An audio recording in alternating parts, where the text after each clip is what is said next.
Welcome to the Vault XL. Thank you for joining me. A source has decided to speak again to Banfield of News Nation, and allegedly this is a source close to the family of the victims, the Idaho 4 victims. Who is this source? Because now this source is close to the family. Who is this source? Do we have multiple sources speaking about what happened in that house and the morning of the 911 phone call? Because it's becoming bizarre. This he said, she said going on with News Nation. I don't know what the hell is going on, but I'm going to bring you the said commentary and we're going to chop it up. Thank you for joining me. Have a wonderful week. Please check my community board for local movie suggestions. The weekend I had Shut In via the YouTube queue. You can buy or rent it. My latest installment for this week has Ray Liotta and Anthony Hopkins starring in a movie that you can find on Tubi. Redbox, and I think Pluto. It's called Blackway. It's a very interesting movie. Let's chop up this information, everybody. Source: surviving Idaho roommate never went upstairs. This is Banfield. A source close to the victims' families has told me that Hello, everybody. Bethany never, ever emerged from the basement room. Like, she never came upstairs. She left the home and was outside in the chaos in the front of the house, but never did go to that second floor, never did see the carnage. She wasn't part of the discovery of the bodies. She was the only one living in the basement at that point. Dylan, the other surviving roommate, you well know now, was on the second floor, had the room across from the kitchen, opened the door, peeked out and saw who she says looked like Brian Koberger with the bushy eyebrows, saw that male all clad in black with a black mask walking out. Thank you for watching. Go to newsnationnow.com to find News Nation. That's Banfield, everybody. News Nation is the source. I'm going to read your article per News Nation. Thank you for your time.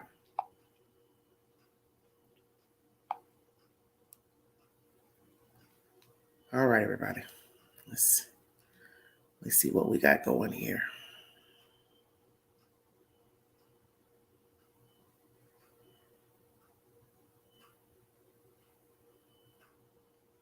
Now, funny, I'm going to this article, and now it's saying page not found. Okay, what's that all about? It says 404. We're sorry, the page we're looking for couldn't be found. So I'm wondering if someone has complained about this News Nation article, because I posted it to another platform, and it's now saying that it can't be found. What are the odds? And I posted that this morning. Let me go in here and see if I can find something else. Hold on one second.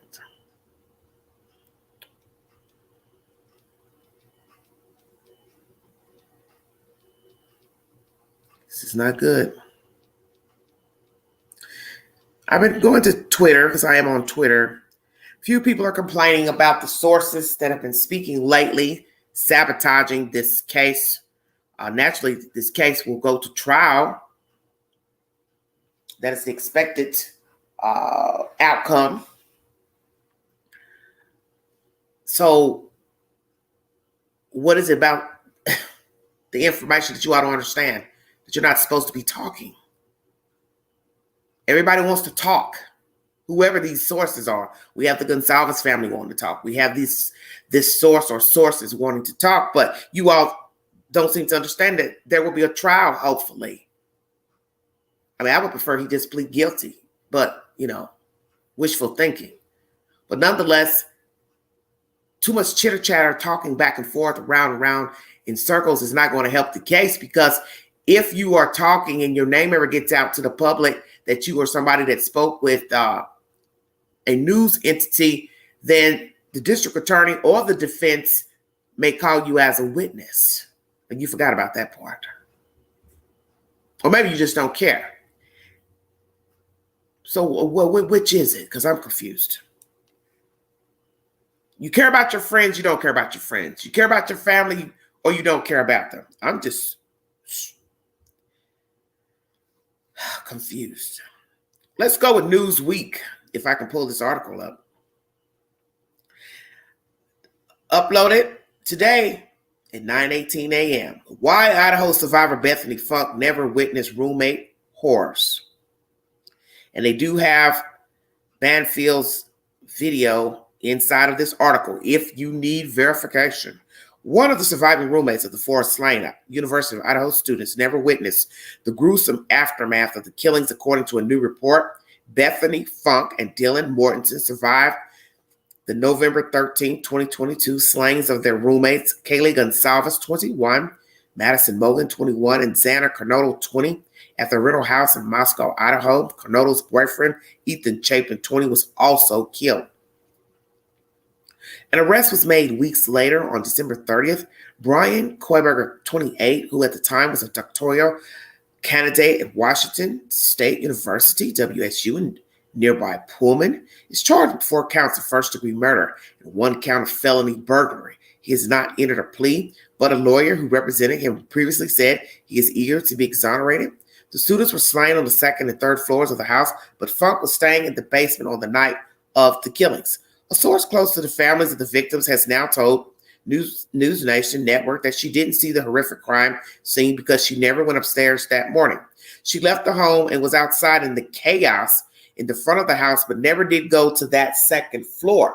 Never did see the carnage, Ashley Banfield said on her News Nation show, citing the unnamed source, which I just played for you. If you need verification, News Nation is the source. She wasn't part of the discovery of the body. She was the only one living in the basement at that point, quote unquote. Mortensen, however, stayed in a bedroom on the second floor. This is Miss Dillon. She told investigators that she saw a masked man in the home around the time they believe the killings occurred, according to a probable cause affidavit that was unsealed in January. The affidavit detailed the chilling encounter, noting that Mortensen said she had opened her door after she heard crying, saw a man with bushy eyebrows, dressed in black with a mask over his nose and mouth, walking toward her. She froze, the affidavit said, and the man walked to the sliding glass door. She then locked herself in her room. A breakthrough in the case came later in November after the Moscow Police Department asked regional law enforcement to look for a white Hyundai Elantra on November 29th.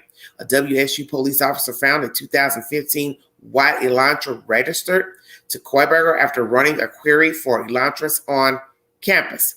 The same day, another campus officer located the vehicle parked at Koiberger's apartment complex, and a check came back showing it had Washington State tags.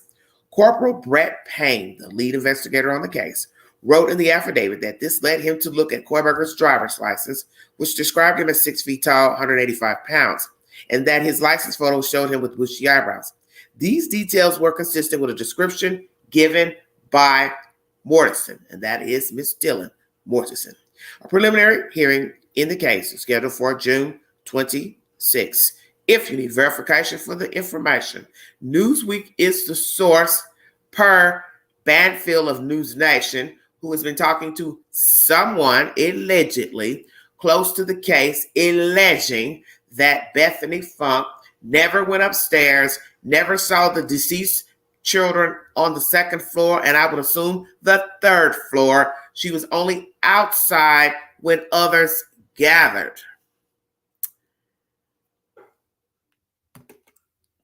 That's that.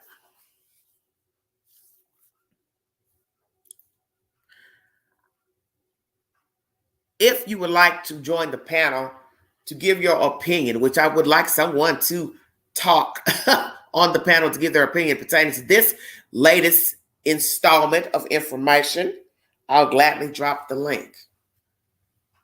I don't know where to take this, because each day, each week, it's a new set of information. We have had a source leaking out information since January, pertaining to somebody by the name of Koiberger being in the DM. That was our first source of information. He followed them on IG, all the girls, allegedly. I don't know which girls, they never named it. And I find it interesting that nobody's giving any definite information. Stalked the girls, but we don't know if it was the 3 or all 5. Which girl was the target? Which girl's DM did he go in? Which girl didn't respond? Same girl didn't respond. Same girl DM he went in. Okay. Leak got the leak since January. We're now approaching almost the end of February. and naturally, this is a short month. Who are these sources? Some guy talking about what allegedly happened in the house. Downplaying Dylan's role as yelling at the kids. But yet we didn't hear or see this in the affidavit. So is this information in the original police report given to authorities by Dylan Mortensen, but was redacted from the report? But then one would say, well, why would they redact it? Because that would be important to leave in. Did she yell that night for the kids to keep it down? Then it's now, she believes he was a party guest when allegedly this Kohlberger walked by in a partial mask. But yet in the affidavit, she froze, which would lead one to assume she was startled by the person walking by and didn't expect to see the person walk by. So you can weigh that a multitude of ways. She was startled because she wasn't expecting to see him, startled because she didn't know him and didn't expect to see him, or startled because she wasn't expecting to see him, didn't know him, and assumed he had something to do with the noise and crying coming from Xana's room, which isn't. Because what's in the report would lead one to assume, as I just said, she wasn't expecting to see this guy walk by, number one. Number two, didn't recognize the guy. Number three, assumed this guy was the cause of the crime coming from Xana's room and whatever she heard upstairs on the 3rd floor with the other 2 girls. So she locked her door. And as I've asked in numerous lives, did she ever come out of her room, Dylan? Did she ever see the kids deceased and laid low for whatever sick, macabre reason? Did she talk to any of the other girls in the house? We now get information about that. She did not, allegedly, through a source. But she did call the girls, but didn't get a response, allegedly. So while we're getting information allegedly about Bethany not coming out of the room and seeing the dead kids, did she talk to Dylan through the night? If not, at what point did the 2 converse?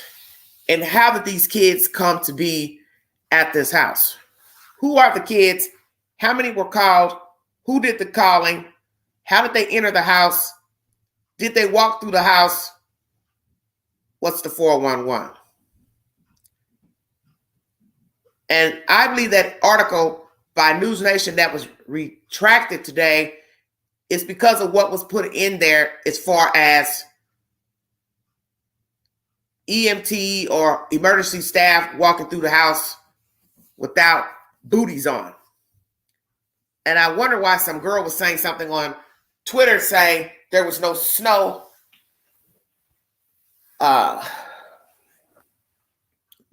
No snow on the ground. And I thought, what does this have to do with anything?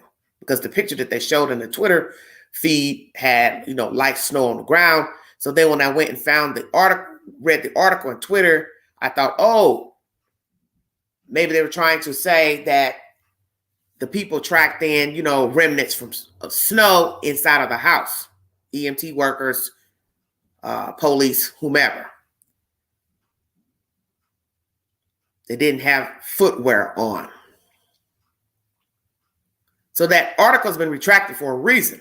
And this is possibly because somebody is probably tired of Banfield and Associates talking and bringing this stuff out when they know it's a trial and they know a trial is going to be coming up eventually. Do not, it says June, but you never can say when a trial will go forward.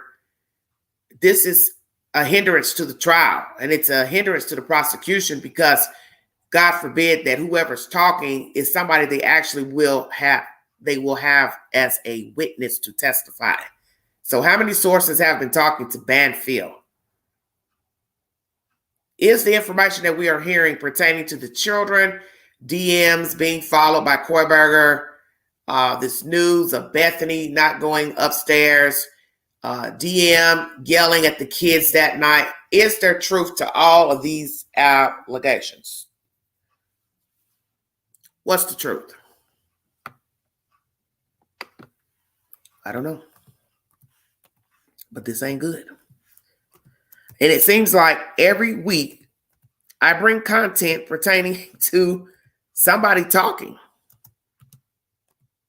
Also in that article, it says that Bethany has not spoken to the victims' families. If that is true, why not? Now, most of you are going to say, well, we can't read it. Oh, you just have to trust me that that's the information that was in there. Because that's what I read earlier.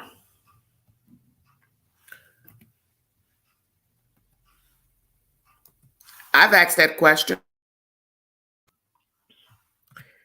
Bethany and Dylan, have you all talked to the victims' families?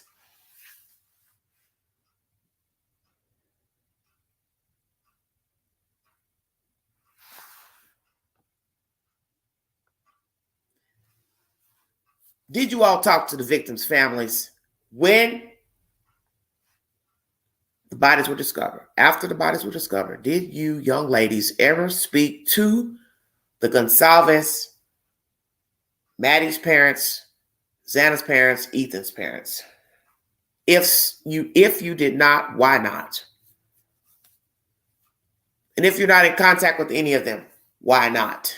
Because that would be a strange situation if we find out that neither girl is in contact with the decedent's parents. That would be strange, because how could you not be in contact with your dead friend's family members? And we have learned from many true crimes that when people stop talking, don't talk, there's usually a reason.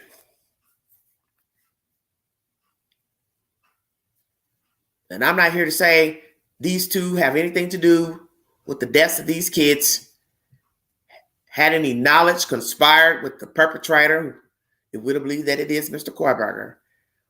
But if I find out you all have not talked to any of these kids' parents, period, or even now, yeah, I'm going to have a problem with you. And that's my assertion and my judgment, because I'm a human being. And we've learned in true crime, as I just said, when people fall off and do not keep up contact with family members, it looks bad, whether you had something to do with the crime or not.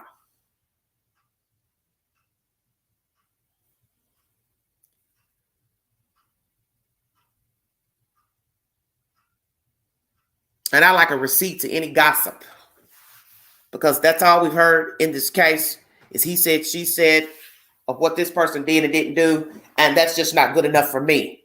And as far as this Banfield business, this is getting old too, of he said, she said. It's too much right now. 1 second, please.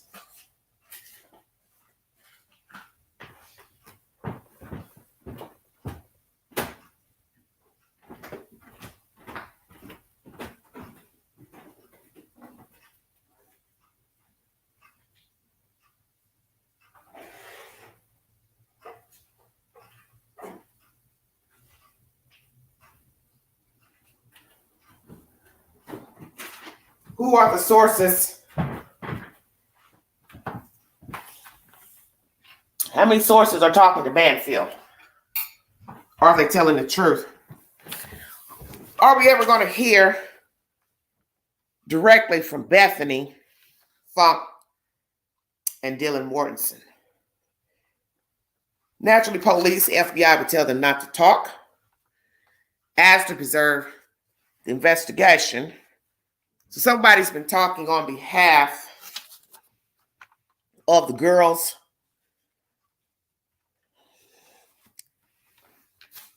I want to know who is this person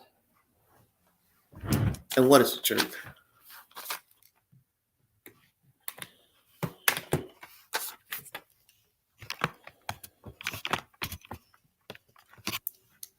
What is the truth?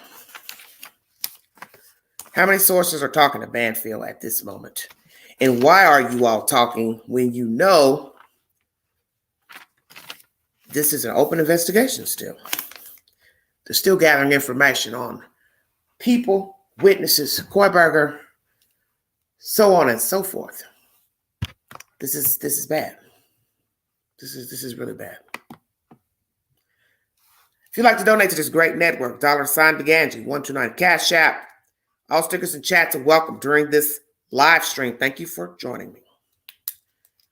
1 second. I'm going to put this information down here.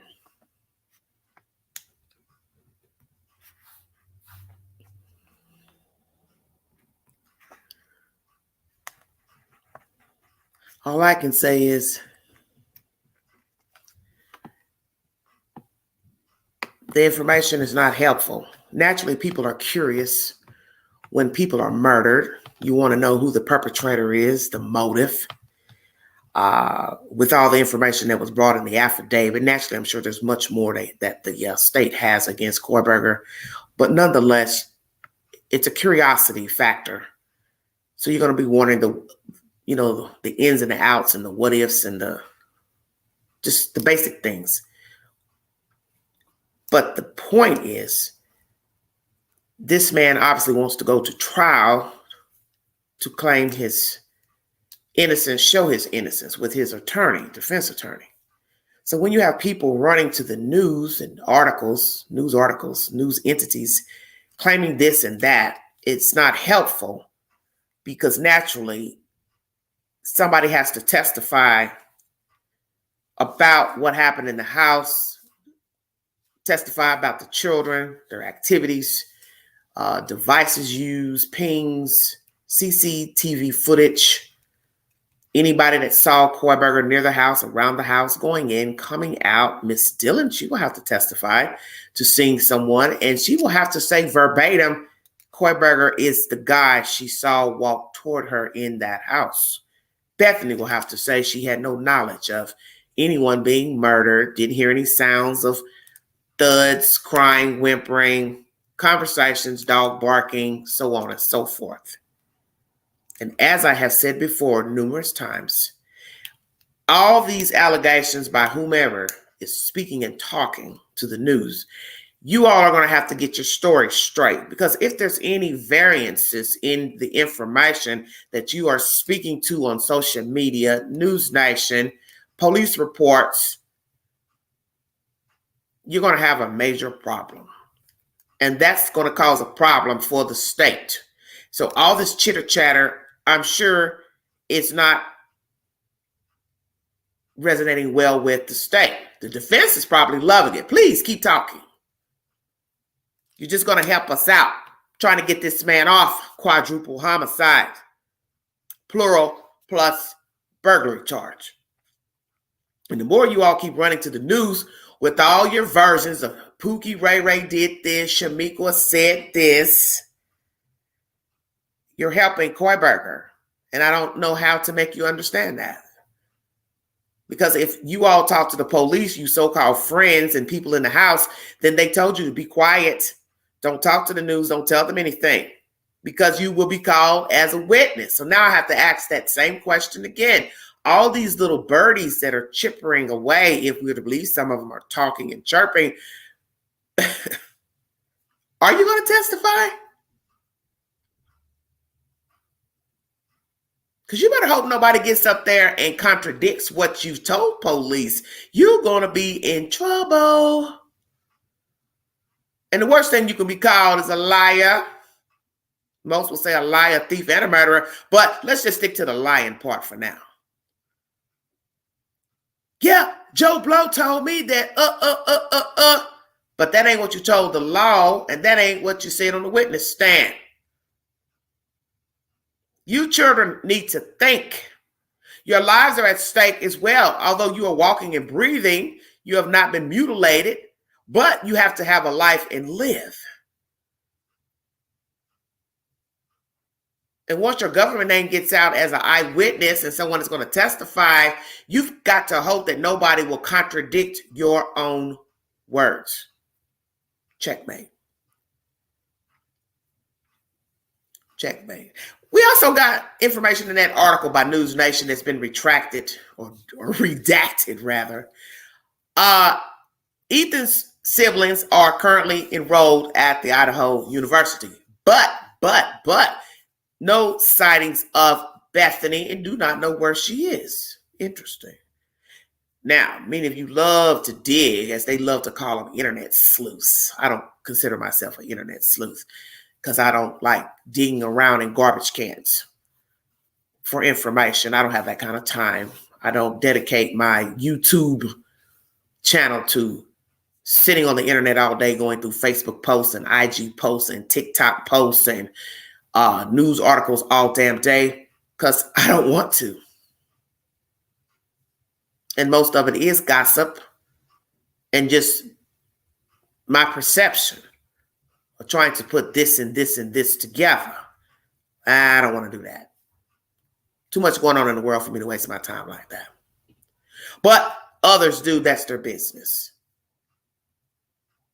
So you internet sleuths, do you know where Bethany is? Did she decide to enroll in another university, or she's enrolled in the school but taking online courses? Or she left altogether? Where is she staying? Moscow, Idaho, or some other jurisdiction in the state of Idaho or outside of the state? Dylan Mortensen, where does she reside? Is she still a student, or did she leave the university altogether as well? I'm curious.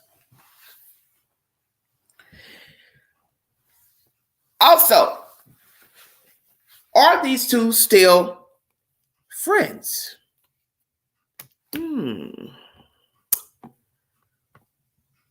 Because this would be a hell of a friendship to try to maintain, would it not? But then it depends on what you consider loyalty. Some people will support you no matter what is being said about you, even if they know something different. So let's go there. What has been told from the beginning up until now, variances in different information pertaining to that night and these kids and their role in this discovery of the other children. And I call them children because I'm old enough to be their mother. It's nothing personal, but they're kids to me. Dylan,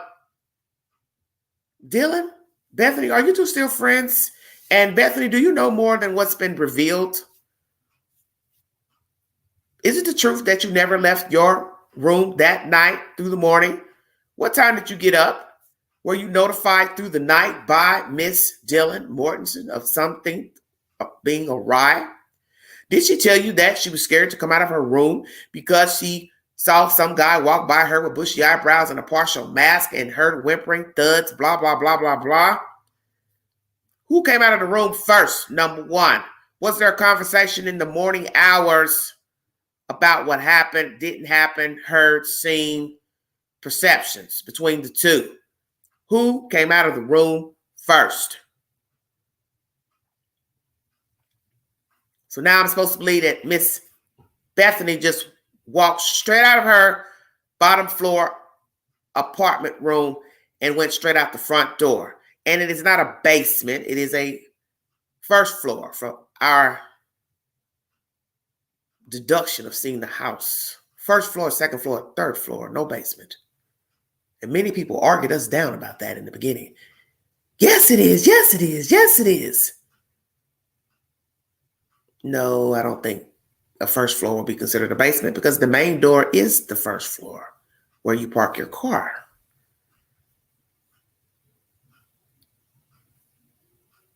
See, that's why I don't like talking about true crime, because people will argue about anything. And as you can see now, that what you thought you knew, you didn't. What you thought was true, still don't know.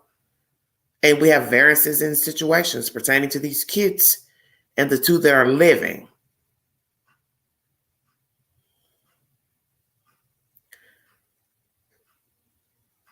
What else is going to be said to Banfield?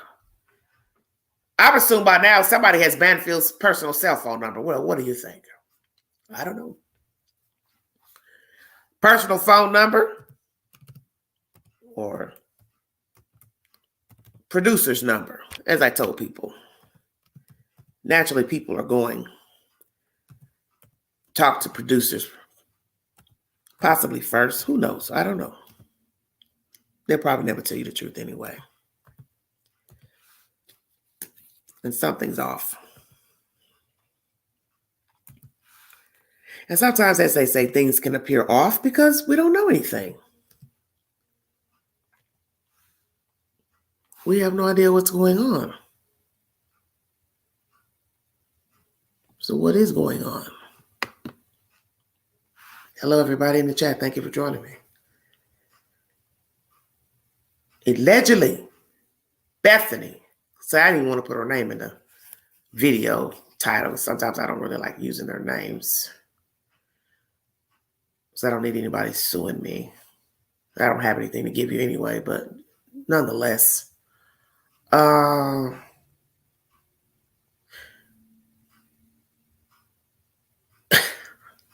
don't understand what's going on.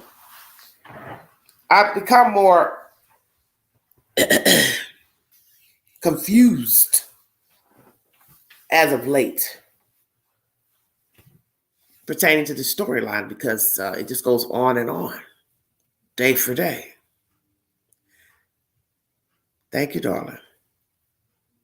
I mean, you all just won't stop talking. What is it?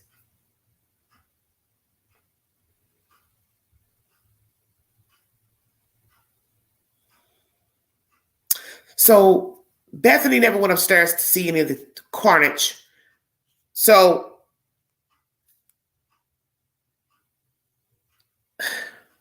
why not? So Bethany, you weren't curious to the dead people upstairs? I'm not judging you, because most people don't want to see dead people, especially in the shape that these children were in. And I'm sure it was not nice. That's why I've been saying what I've been saying from the beginning. Before I learned now that all these people were inside of the house looking at dead people. Who the hell is gathering around to look at dead people? And are we going to find out that none of these kids went upstairs to check on Kaylee and Maddie? Checkmate. Because remember that source last week said Dylan's friend, not Dylan's friend, but Ethan's friend discovered him. See, I left that one out. That source of information. I can't keep up. You know, I'm getting a little older. Last week's source was Ethan's friend found him. Well, how did he get in to find him? And why was he there? So that contradicts this frozen shock phase state. And now we got another rumor, allegedly.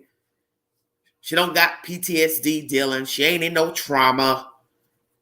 She thought he was a guest. She thought they were partying. She yelled for them to be quiet. Stuff we didn't even see or hear in the affidavit. As I said, wasn't redacted. A whole lot of skimming off the affidavit. So I said, I assume this is damage control by Miss Dillon on behalf of her, this sources. She's tired of people talking about her, rumoring her to have known Kohlberger, any dealings with conspiring against her roommates and friend, Mr. Chapin. So she's trying to downplay seeing him walk by. Didn't know him allegedly. So now let's ask that question from the sources that knows Miss Dillon. That was also mentioned in the article I read as well. All this information is told to this source by Dylan about seeing him go by and thought he was a guest. But of course, that wasn't in the affidavit. Were you shocked when you saw him walk by or not, ma'am? Do you know Brian C. Korberger, ma'am? Why didn't you call 911, ma'am? When did you notify the girls in the house? At what time? When you didn't get a reply, allegedly. This is also from the source now. Did you try to contact Bethany Funk or come out of that room, ma'am? Did you go out of the room, ma'am? If you did, that means you would have seen, ting, ting, ting, Mr. Chapin lying in the doorway. Either head in or head out. That has not been revealed. Then that means you willingly stepped over a dead man and walked by a dead man. If you went down to Bethany's room. So we ask all those questions because things keep changing week for week. He said, she said. And as I said, this is damage control on behalf of Dylan. That's how it's looking. So did you put somebody up to call News Nation, ma'am? Are you afraid of what's being said about you, ma'am? Fearful for your safety, ma'am? Angry that people think you have something to do with the deaths of your friends, ma'am? Do you give a fuck about your friends, ma'am? Checkmate.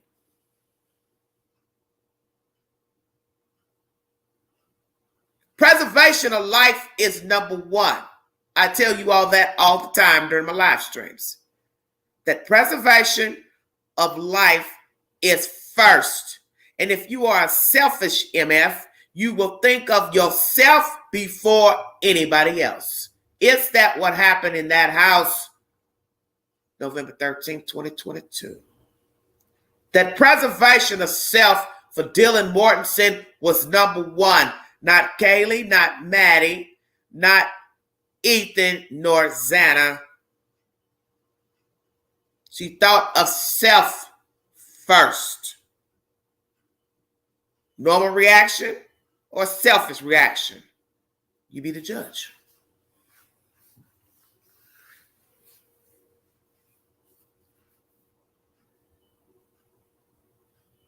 Because what did I tell you all before? What if she did call the girls? What if she did call the girls and didn't get a damn answer? So you just lied in your bed all them hours? Eyes open, eyes wide shut. What? I'm curious. It's a mighty long time. Hello, Esley. Thank you, sweetheart. It's a mighty long time to lie in your bed not knowing what the hell's going on in that house, Dylan. 7+ hours. That's a mighty, mighty long time. And many of you have questioned. She didn't go to the bathroom? I don't know. I don't know her bladder. I don't know her that well. Not her gynecologist, not her urologist. So I can't say.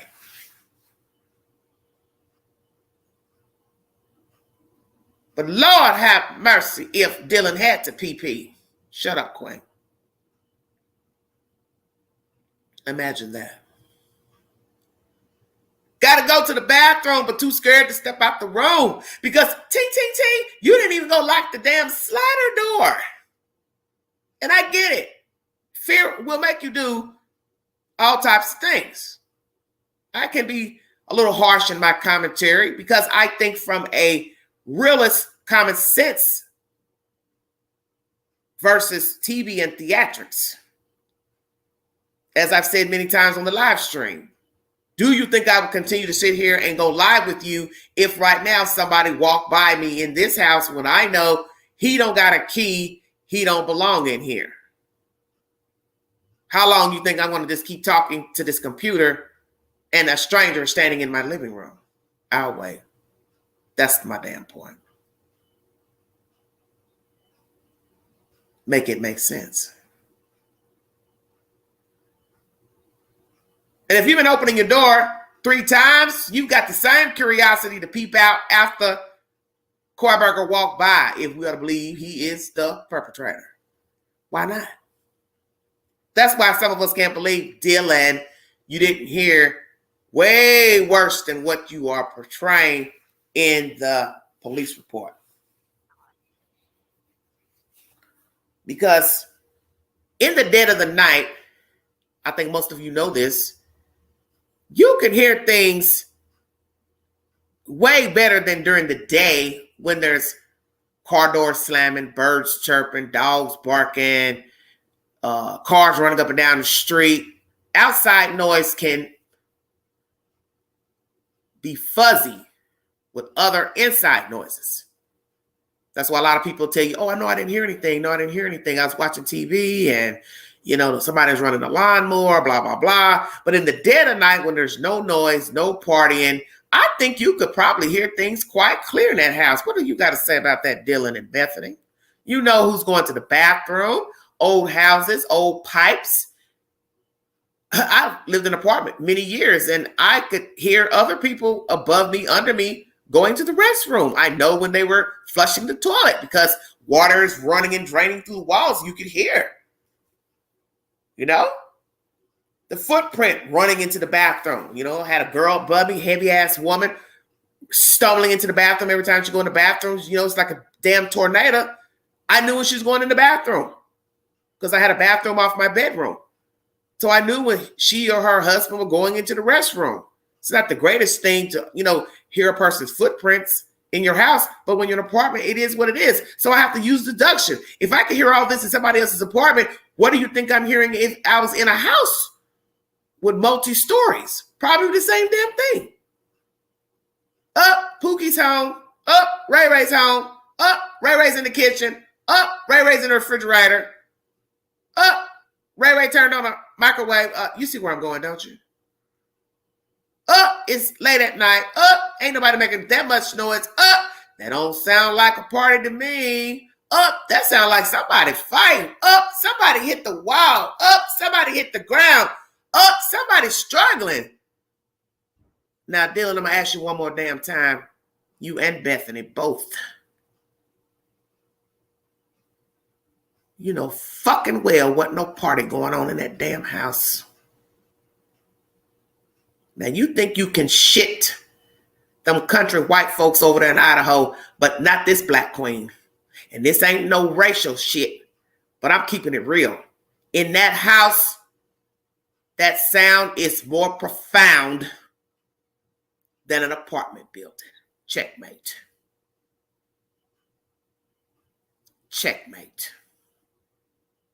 And in the dead of night, when it is quiet, outside and inside, you could hear a pin drop naturally. Because you have wooden stairs, ting, ting, ting, ting, ting, ting, ting, ting, ting, big feet walking in and out. You want me to believe Kohlberger isn't heavy-footed, heavy-handed? Of course he is. Of course he is. Up the stairs, down the stairs, round the corner. Bam, slam, bam, slam. Because if those two kids on the second floor were not found dead in the bed, died in separate parts of the bedroom doorway, allegedly victims put up a fight, allegedly Xana had serious wounds to the hands, you heard a whole lot more than a thud, whimpering, dog barking. And you don't want to admit, because you know how it looks and how it sounds, that you stood in this house opening and closing doors because something made you get up 3 times, which makes me believe you were not that intoxicated, because a true drunk is not going to get up and open no damn door 3 times. You won't have the strength to do it. And frankly, you wouldn't want to because you're drunk, inebriated, buzzed, whichever word you like to use. Something made you get up on that fateful morning after 4 a.m. and you were not that inebriated because you opened the door too many times. So that leads me to believe if Koiberger killed these kids under 16 minutes, you were basically just sitting in the fucking hallway sucking on a lollipop while he was going up and downstairs killing your friends. And you don't want to own the part that you actually listened to the killings of your friends, the crying of your friends, the whimpering of your friends, the bam, slam, thud of your friends, the incessant barking from a damn dog belonging to your friend. And then finally, out of the blue, you're standing in a doorway watching the killer walk towards you in a what? COVID mask. He does nothing, you do nothing. Hey, I feel like this is a David Bowie song. Let's dance. Put on your red shoes and dance to the groove. Is that what we're talking about, Dylan? Let's dance. Because this don't jive with a lot of people. Whether we believe you have something to do with this or not, the shit is whack.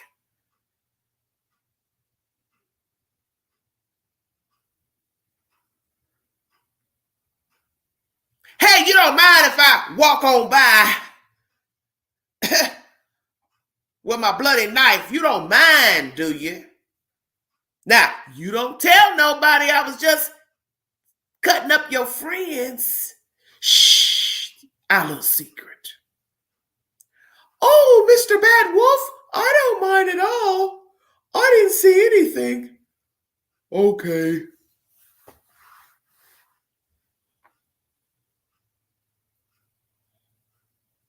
He was in frozen shock. Maybe we should switch the wording around.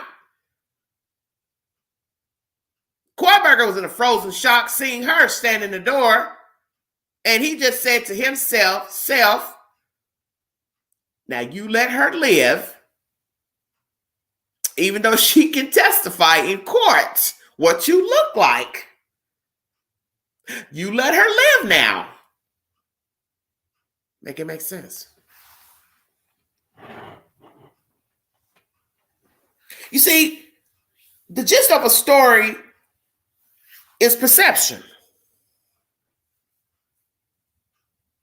Because a lawyer can go into court with eyewitness testimony, video surveillance, clear as day, text messages, and a person still will say, that wasn't me. A person will still say, I can't tell that was him or her committing the crime. I can't tell that was the car. I don't care what evidence you have. I don't think he or she did it. Do you understand what I'm saying? Life is about perception. You can have ironclad evidence, DNA, blood, fecal matter, urine, sweat, eyewitness testimony, video surveillance, and a person will still deny that is them. A person will deny seeing the person, hearing the person, and somebody in the jury box will still say, I don't believe he or she did it. It's called perception. And you know this from being a human being, that you have listened to people tell stories, lies, and you still aided them in their foolishness and the wrongdoing for whatever reason. You've been an eyewitness to bullshit and you said, yay. This is no different.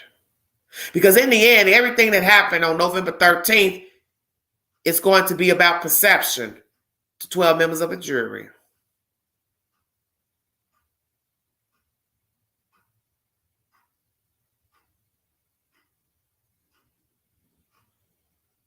And what we thought started out as people standing outside, passed out, incoherent, making 911 calls, we now know took place on the inside of a house, which is suspect to me. Because now I have to use deduction of how many people were in the house. How did they get in the house? What was the motive for being in the house? Did they touch anything? Trample on anything? Blood? Bloody footprints? Did they touch the victims? Did they move anything? Hide anything? Did they go upstairs and touch and talk anything? Look at the dead kids upstairs. What's the truth? Who's going to tell the truth?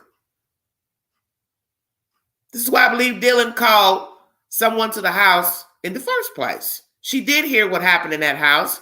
She possibly saw what happened in that house after the fact. She decided not to call 911 for whatever reason. She also decided not to call this certain persons over after the carnage was committed, which is very suspect if you pay attention to the details, because that's what's going to weigh even heavier in the court. The defense is going to whoop her ass and say, you did all this calling people to come over, but why the hell you didn't call after the girls didn't answer their phones? Checkmate. You lied in your bed for 7.5 hours or so. Why? Because something made you call your roommates. Dylan, did you not? Yeah, I called them. Well, you didn't get an answer, did you? No. None of the girls called you back? No. Bethany didn't call you back? No. Now, what if she pulls out a fucking phone record that shows, well, you and Bethany were talking. Ding, ding, ding. Oops.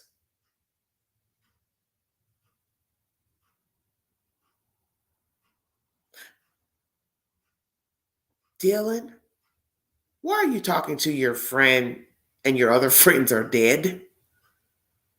What are you all talking about for 15, 20 minutes? See, this is where it's going to be jacked up. As they always say in true crime, there's way more to the story. Oh, I know it is. And that's what's going to be jacked up for the state. If we find out Bethany was up and these two were conversing through the night via cell phone. Because if that girl's scared to come out of her room, she don't want to sleep in her room up there. Who's to say she didn't call Bethany and kept calling, texting till the girl woke up and answered the damn phone? I gotta come down to your room. I think something happened up here. I'm telling you, this is going to be really bad. We find out she did get to Bethany. She did come out of that room. That means she walked by a room with two dead people and would have had to have seen, Mr. Chapin lying in the doorway.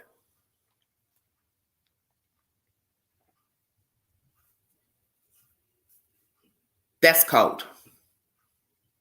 And I hope for your sake that you did stay in your room and you called someone over in the morning and he entered the slider door, found those two dead, and then yelled, told you to come out, and it went like that.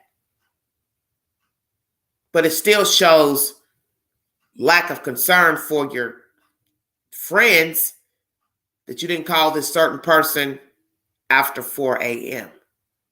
Maybe one of these kids could have survived. We will never know. We will have to wait to hear what the medical examiner has to say about the wounds and the survival rate per the wounds. And imagine if the medical examiner gets on the witness stand and says, well, this one, or this one could have lived had they got medical attention. Did that ever occur to any of you in the viewing audience? Or were all the wounds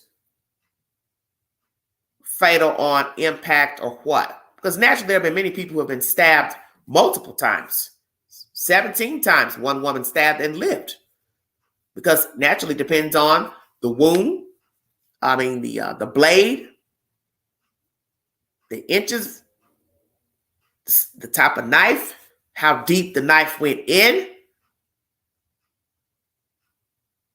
where the person was stabbed, and no major arteries or organs lacerated. If you're in the viewing audience, you have an opinion pertaining to this information, feel free to hit the link to give me your opinion of this latest he said, she said with Banfield of Bethany Funk, residing on the first floor of 1122 King Road, never going upstairs to see her friend's deceased. What will be the next information to come out pertaining to these kids? Now, as I said, the article has been retracted for some reason. When you go in to pull it up, it says 404 page not found.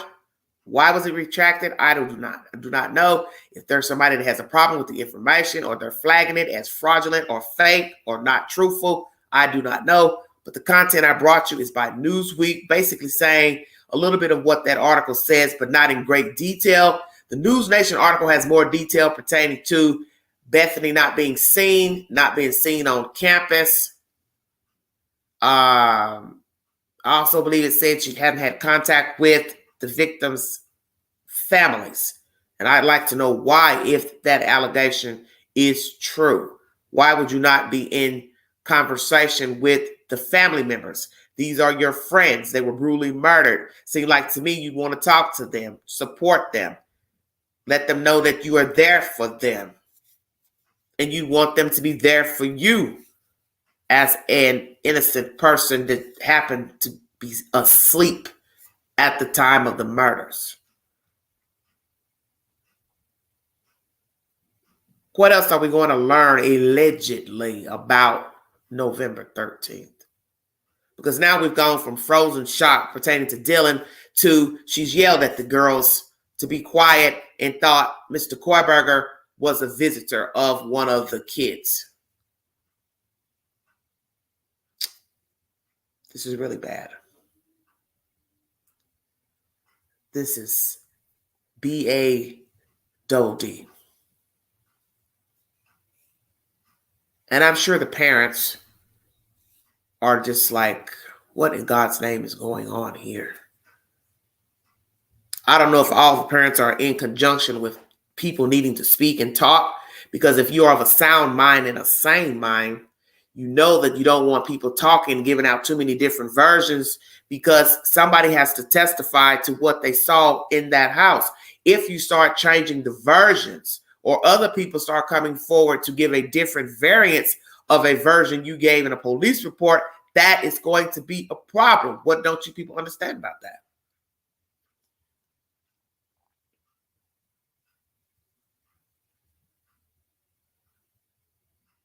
How is this case going to go forward with justice if you're changing versions? Even if this isn't Dylan talking to News Nation herself, whoever is speaking, they're downplaying her role that night, which puts her in a worse light than what we assumed of her and her behavior, alleged behavior. 1 minute it's she got a lawyer because she felt intimidated. Then in the same breath, this source is saying, oh, well, she don't got PTSD. She doesn't have trauma pertaining to the deaths.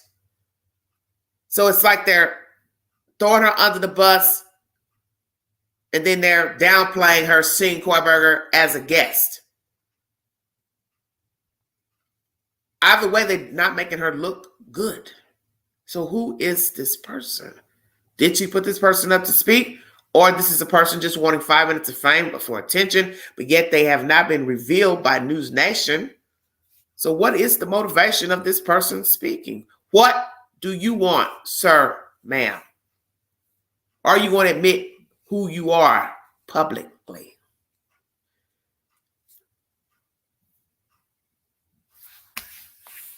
What's next?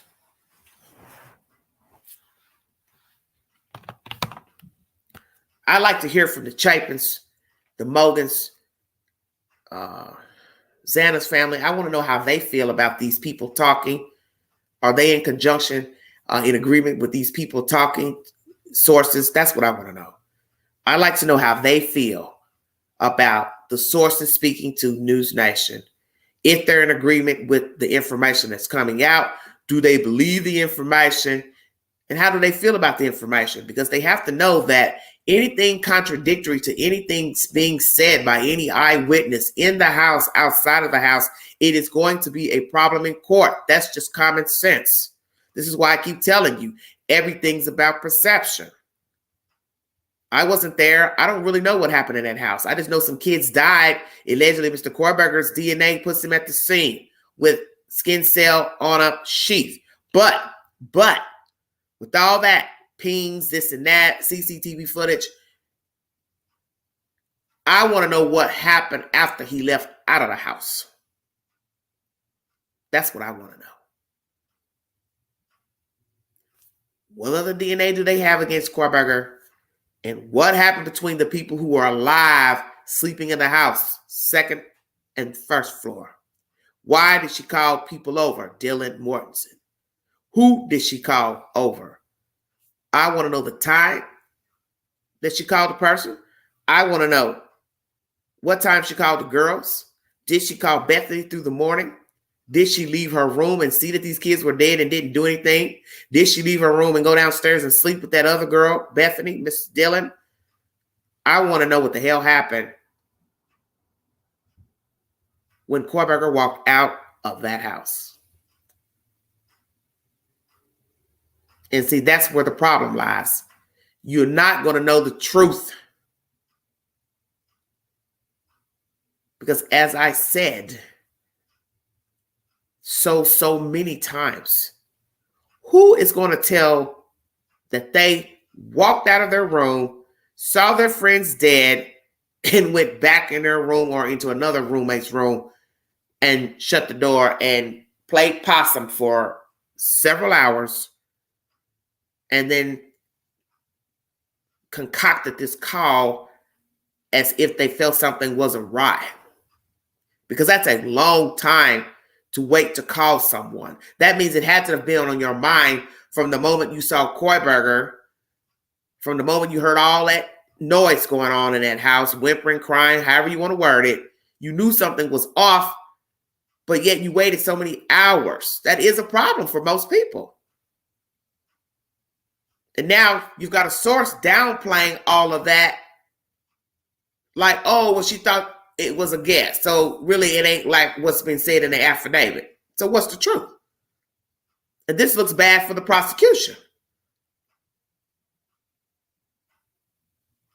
So Dylan, if you're putting somebody up to run the News Nation, you have just sealed your own fate and the fate of your friends and getting justice for them. This is not helping the case on behalf of the Idaho 4.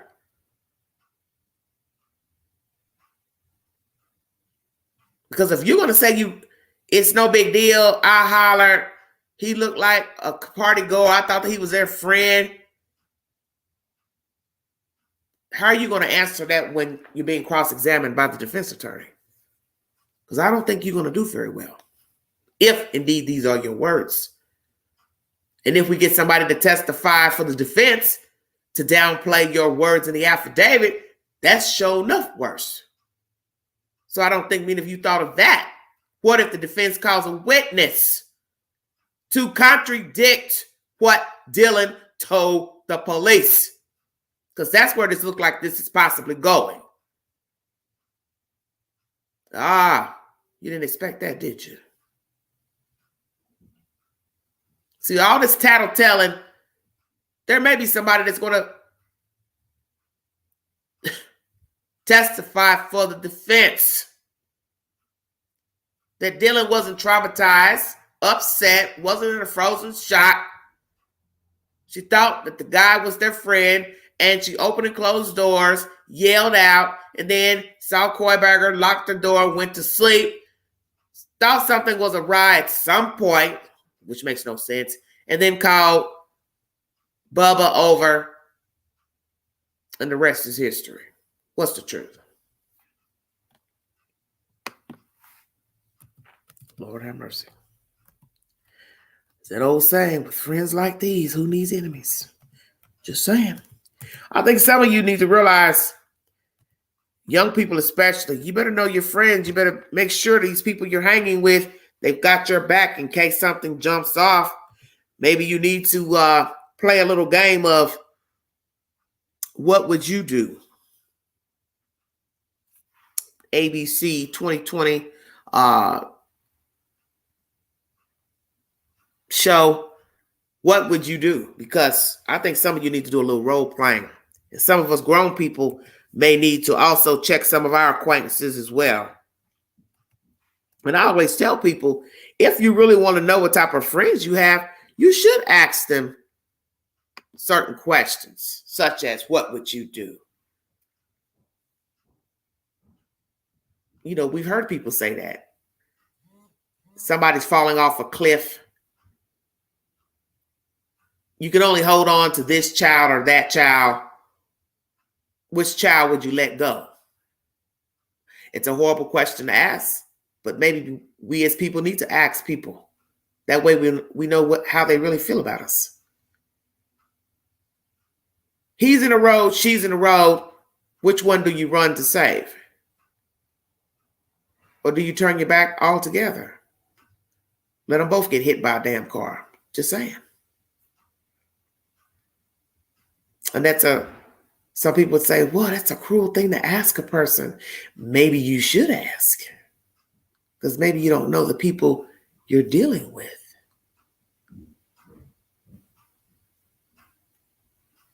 And I think some of you would be quite shocked at the answer you get.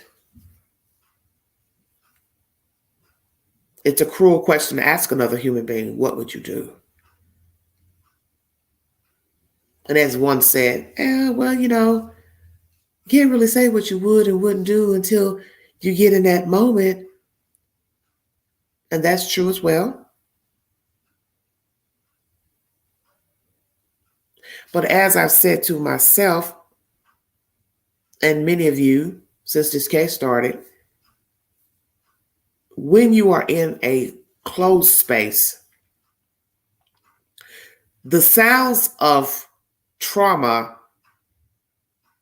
I do believe, would be different than sounds of laughter and partying.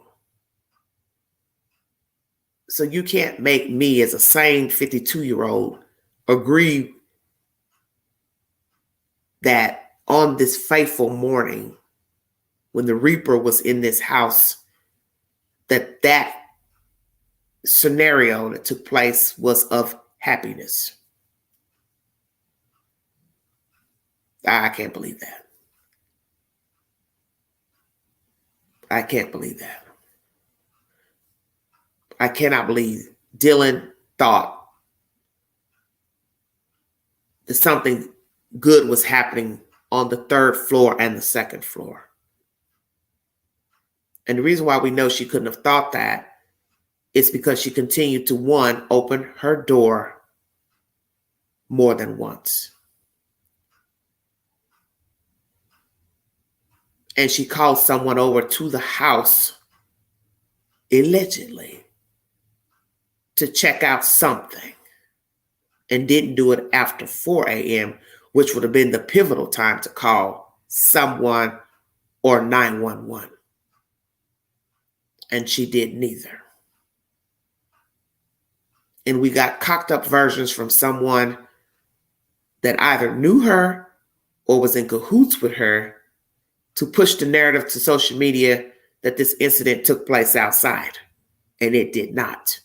And we have the captain of the Moscow Police Department telling us the call came from inside of the house, and one of the girls' phones was used, and they did not reveal which girl's phone it was.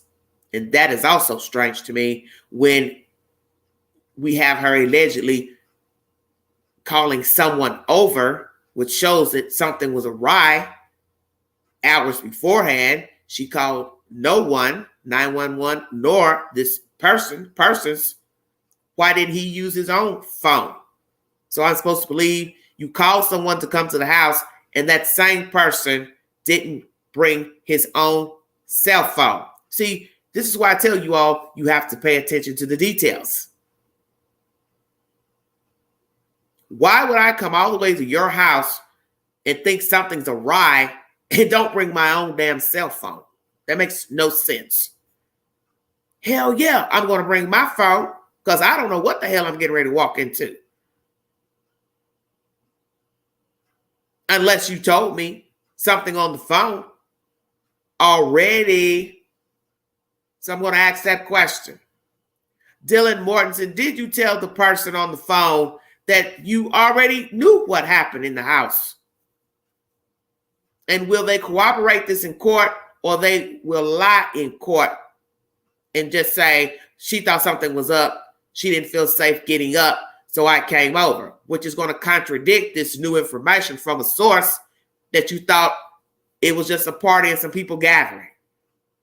You fucked yourself, homegirl, and you don't even realize it. Whether this is your information to News Nation, somebody you put up to go to News Nation, somebody you spoke to after the fact or during the crime, commission of the crime, after Korberger walked out, you have screwed yourself. Because as I just said, whoever this person is that's running to News Nation, they are not helping the case. Because to downplay your role that morning will lead some to think you didn't give a fuck about your friends. You said the hell with them.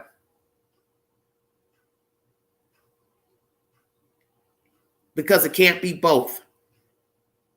It can't be, oh, I was frozen shocked, went to sleep, and then I woke up thinking, I think I better call somebody because something ain't right. But yet you lied in the room for 7 hours. So then you have to ask that question. Were you asleep for 7 hours? What did you do in the time that you were in the room with the door closed, locked? Did you ever step out of the room? When you didn't get an answer from the girls allegedly, why didn't you call 911 or this so-called male friend? And the friend that you call, is this also Ethan Chapin's best friend that allegedly discovered him? What's the truth? Bethany.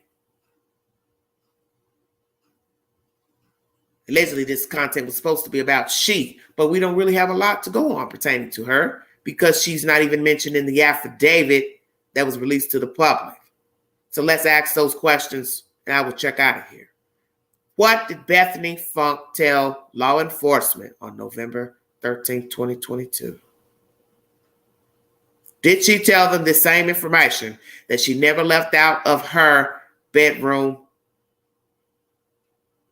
So the ultimate question is, if she didn't leave out the bedroom that morning, what made her come out?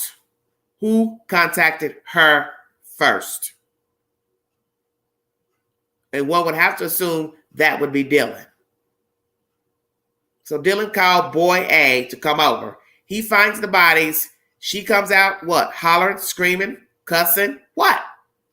How does Bethany come into this scenario?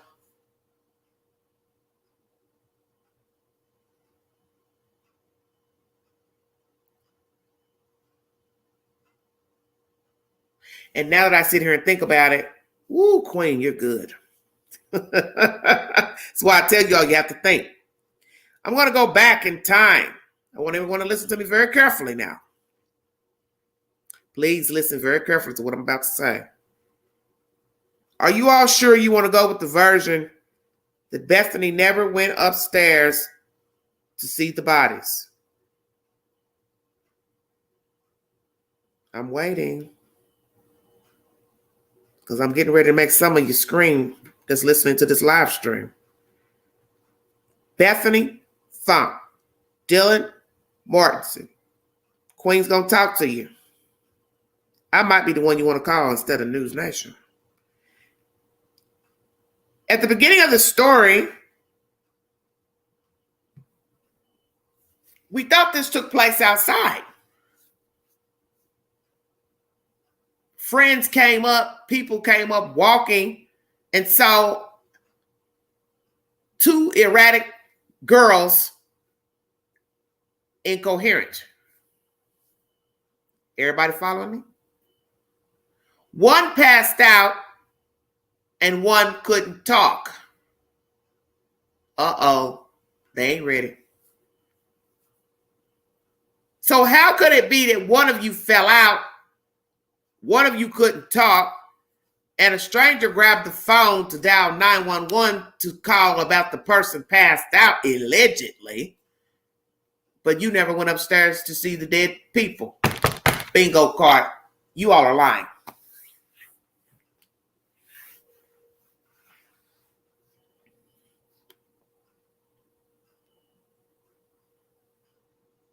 Uh-oh, chat's too quiet.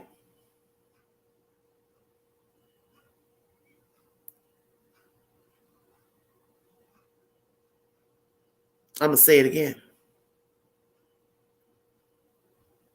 The call to 911 was the call pertaining to Ethan Chapin, Xana Kernodle, or one of you.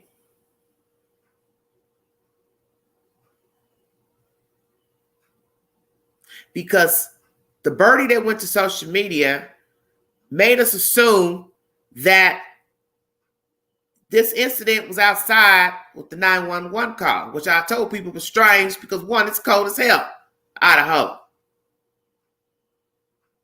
I've always said that. We then found out from the captain this took place inside. And everybody been jumping in saying, oh, it was about one of the girls passing out, not the dead kids. So I'm going to say it again. The 911 call, who was it about? Ethan or one of the girls passed out?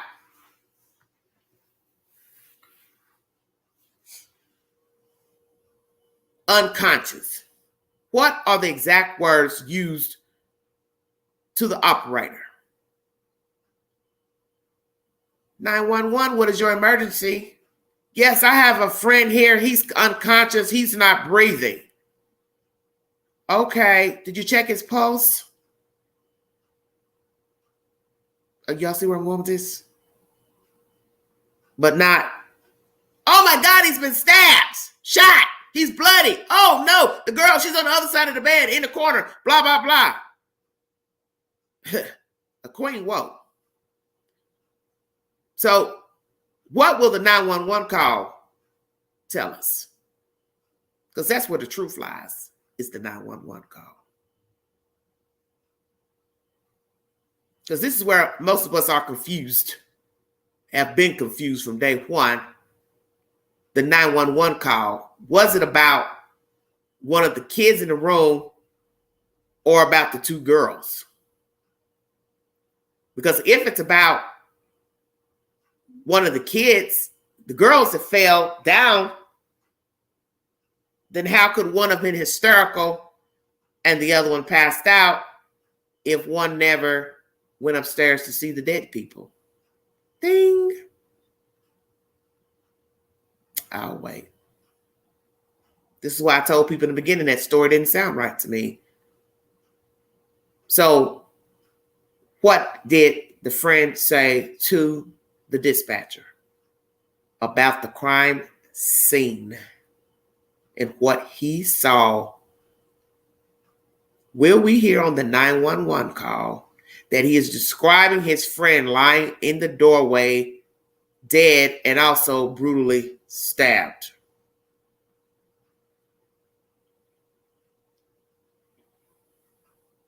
Yes, you're going to say more than somebody's passed out if you see blood, because she or he is going to ask you what you're saying.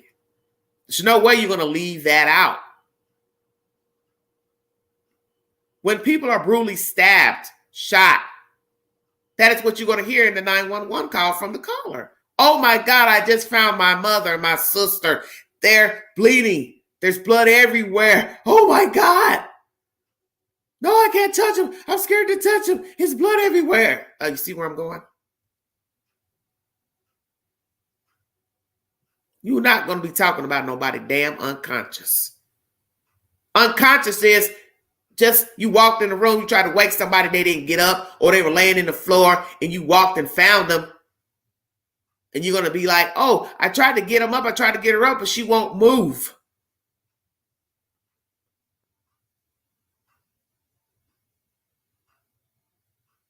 You walk and see somebody stabbed up, neck bleeding. I do believe you're going to tell that probably before you say anything about their unconscious. We're past the unconscious stage once I see blood. Facial stab, arm stab, chest stab, groin stab, stomach stab. I ain't getting ready to say, yes, I need an ambulance. My friend is unconscious. I'm not trying to be funny, but come on.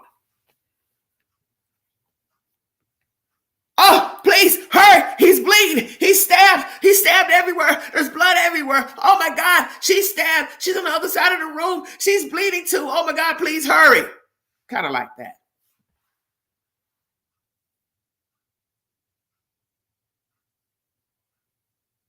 I think what I'm going to do is what I've been doing. I'm going to wait till trial. I've had enough of these sources.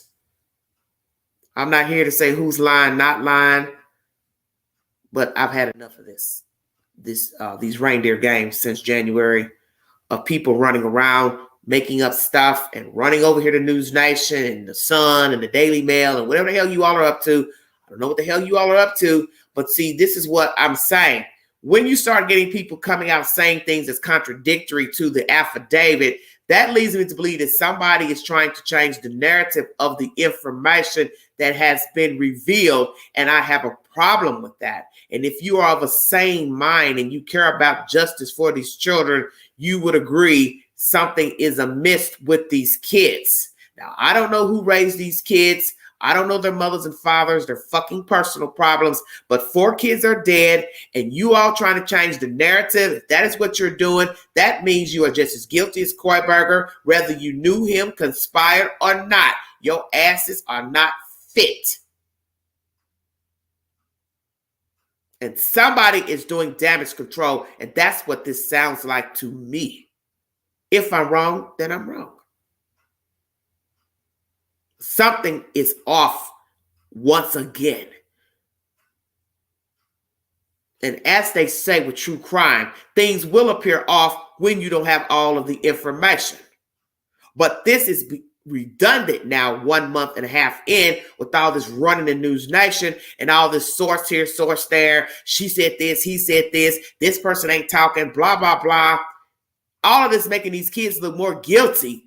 That's why I said, even if they don't know Koiberger, they look bad. And these aren't the kind of friends you want when something jumps off. You need to have people that are aware of their faculties. They can pay attention to detail. They know when something don't sound right, don't look right. And a lot of people are green. A lot of people are gullible. I see grown people every day. They don't know nothing about nothing. If it ain't involving a fucking iPhone or an iPad, they're dumb as a bag of rocks. And it's sad to say those type of people will get you killed. You don't need a Koiberger because they can't think for themselves. And that's why I'm such a hard nose. I don't even want to be in your company and you cannot think for yourself. Because when you cannot think, you are reckless. And you can blame it on your upbringing, you're timid, you're this. You have got to get some faculties about yourself, or you will be a victim out here. You cannot trust people. Can't follow people places, invite people over, assume the best of people. Trust me, 52, I'm still learning. You cannot trust people. You don't know people. You can't assume the best of them, defend them, and then next thing you know, the same person you're defending, they're talking bad about you 2 weeks, 3 weeks later. Because they're not your fucking friend. And a lot of us hate to be wrong about people. But who cares? Everybody is not your friend. You hear the stories every day. Oh, I never liked her. I never liked him. Oh, we just hung around. And that would be even more disturbing. And that's something a lot of you really don't want to hear, but I'm going to say it. I won't be surprised that some of these kids in this house really didn't even like each other. See, this is where you all get confused, those that are gullible. You bank everything on a photograph, a picture. Oh, well, they take photos together. They're smiling in the pictures. What does that mean? So what? So what?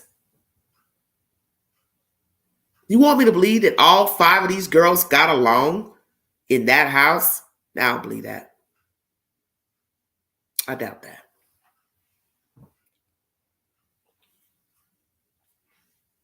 I doubt that. Was there some animosity between the 5? Possibly so. Jealousy, rivalry? Possibly so. Envy? Possibly so. Hatred? Possibly so. Now, imagine all of those emotions on November 13th. And there's a dog barking, thumping, hollering, screaming, whimpering. Somebody running down the stairs, running around the corner as if they know where they're going.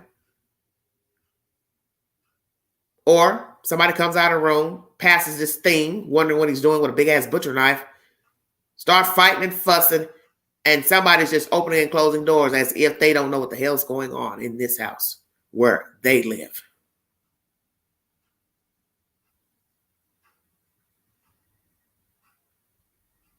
Because you have to ask yourself the obvious. What really happened when Korberger got to the top floor? Were there any words exchanged between he and the girls while they were struggling for their life and fighting for their lives? He comes down the stairs and passes Dylan Mortensen's room. Was her door actually open or closed then? How did he come into contact with Ethan Chapin? By accident, or just went straight in the room and started stabbing him? But then one would have to say, how did he end up lying in the doorway? So was he going into the kitchen, coming from the kitchen, jumped up when he saw the person coming in the room? What happened?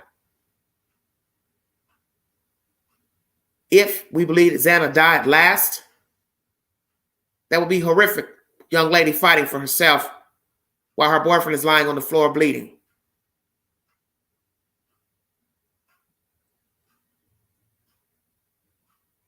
Sad to have anyone, horrific, a matter of fact, to be fighting a grown-ass man and you're a little woman. Fighting this beast. And you don't know him and you haven't done anything to him.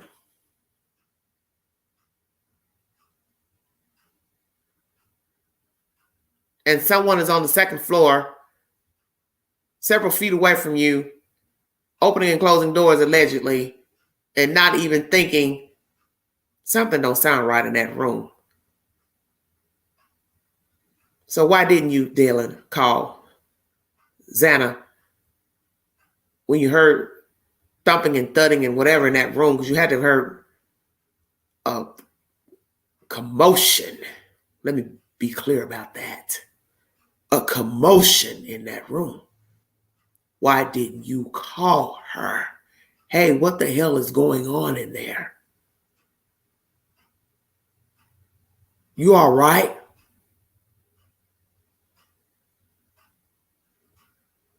So did Dylan call all of the girls in the house? And when she didn't get a response, did she call Bethany, or she went to sleep, or she huddled under the covers scared and eventually fell asleep? Or did she come out of the room and find the carnage around the corner, Xana's room, and sickly went back to her room and did nothing? Did she go upstairs and see those girls dead and sickly did nothing? Did she call Bethany, meet up with her, talk to her, come out of her room? Are they telling the truth about their whereabouts in that house on November 13th? Did Bethany hear anything and lied? Or did she sleep through the carnage on November 13th? And how is it that she was able to get out of that room and only be outside, but didn't go upstairs with everybody else? Because people are going to ask her that in court. Well, all your friends are upstairs around the dead kids. Why are you outside?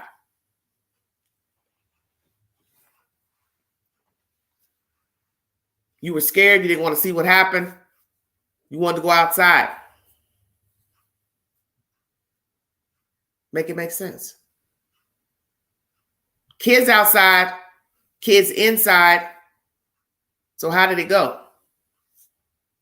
Everybody run outside, wait till the cops got there? So if there were people inside and a friend discovered Ethan, how many were inside at the time that Ethan's body and Xana's body were discovered? What made this girl, Dylan, call this guy over if it was no big deal and she thought Kohlberger was a party guest? Then you had really no reason to call him. Now, did you, Dylan? Are these kids lying about what actually happened in that house after the fact? That's what will be disturbing, is if on November 13th, Dylan and Bethany both heard what went on in that house, which I believe was loud, and it would not have been the notion of people partying. I think we all know people having fun versus somebody being slaughtered to death. And they turned a blind eye out of jealousy, envy, and just didn't give a damn. And even out of fear, I still think a person would have called 911. And how can you sleep with yourself and walk around in the community knowing you did nothing to help save your friends? Get them no medical attention for hours. And possibly one could have been spared. We won't know until the medical examiner gives us the findings in court. And all this he said, she said now coming out. Sources going to News Nation. How many people have gone to News Nation? Is the information they're giving out the truth pertaining to these girls, Kohlberger, and what was said and done in that house on November 13th? And will there be somebody to testify that what these kids told law enforcement is not the truth? And will it help get Brian C. Kohlberger off? I want to thank you for your time following the content of this great network. And if you'd like to donate to the network, $Beganzi129 Cash App. All stickers and chats are greatly appreciated during the live stream. I want to thank you for your time and prayers to the 12-year-old girl and toddler out of Texas, Galena Park. The 12-year-old was sexually assaulted by her mother's boyfriend, and her sisters and friends were murdered, and friend were murdered in that house by the boyfriend, and he also took his own life over the weekend. She was able to escape out of that house with the toddler child, which is her, I assume, niece or nephew, and we're going to pray for their journey. You see, a lot of these stories are similar. Circumstances may be different. The motive for the murders are different, but they hinge on the same fact that you do not know people, that you can't trust people, and you do not know the day that the Reaper is going to pay you a visit. And he may be somebody that you know, may even be a she, family member, friend, acquaintance, boyfriend, ex-boyfriend, ex-husband, ex-girlfriend, wife, all the same, neighbor, employee, or some random person just mad at the world, such as Brian C. Kohlberger. But you need to read the signs, because a lot of times we ignore people's vile behavior and we give them passes. And we continue to be in their peripheral, knowing that they are violent and have violent tendencies, violent tongues. But you see, you don't know the day when you're going to be trapped with the reaper and you can't get out. And this is my message to you. Heed the warnings and run like hell. Know when to fold. It just may save your life. Thank you for your time. You have been listening to The Vault XL.